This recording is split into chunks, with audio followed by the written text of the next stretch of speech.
primeira aula, nós falamos sobre três coisas essenciais quando estamos falando sobre conjuntos, que é a ideia de conjunto, a ideia de elemento e a ideia de pertencer a um conjunto.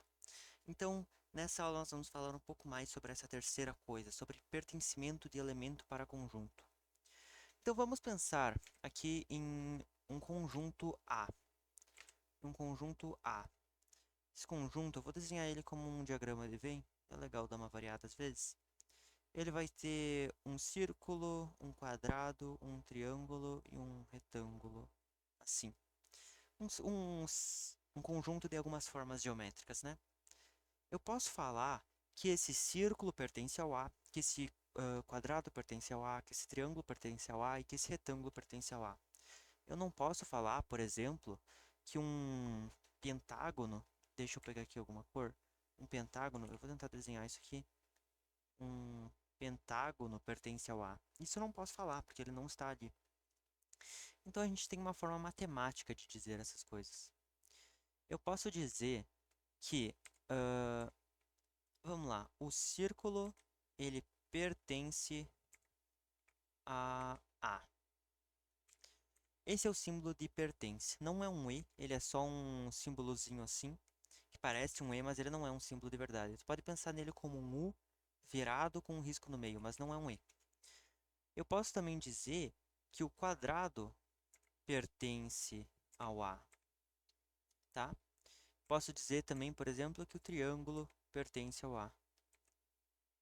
Porém, é claro que o pentágono, que não pertence, eu posso riscar esse símbolo e isso quer dizer não pertence a A. Então, todos esses símbolos pertencem e o pentágono não pertence. Então, vamos supor que eu tenho um outro conjunto aqui, um conjunto, eu vou fazer aqui em cima, um conjunto B.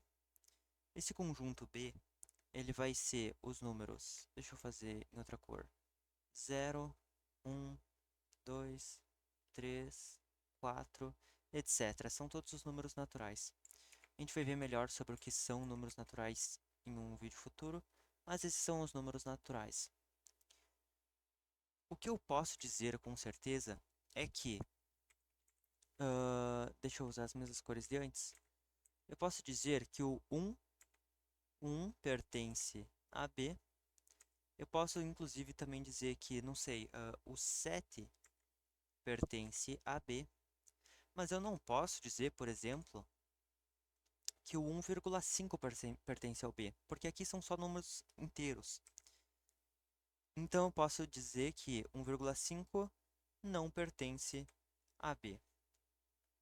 E eu posso fazer isso com inúmeros outros números. Eu posso dizer que menos 1, por exemplo, não pertence a B. O quadrado não pertence a B, por exemplo. Até porque todos os elementos que pertencem ao B estão aqui. O quadrado não pertence ao B. Uma coisa, eu posso ler isso aqui também assim, 1 é elemento de B. Então eu posso ler isso aqui de certa forma como um E, né? Se te ajudar a pensar. 1 é elemento de B. 7 é elemento de B. Círculo é elemento de A. Ou eu leio 1 pertence a B, enfim, essas coisas, né? Uma coisa que é muito importante sempre lembrar é que quando eu falo de pertencimento, então esse símbolo aqui, eu vou estar sempre falando de elemento para conjunto.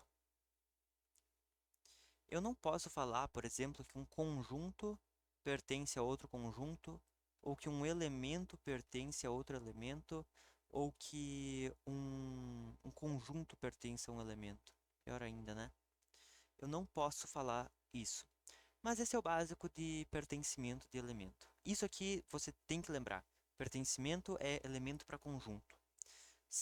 A gente vai falar sobre as outras coisas mais tarde, mas se você for estiver falando de pertencimento, é só de elemento para conjunto. No próximo vídeo, nós vamos falar sobre contenção de conjuntos e subconjuntos.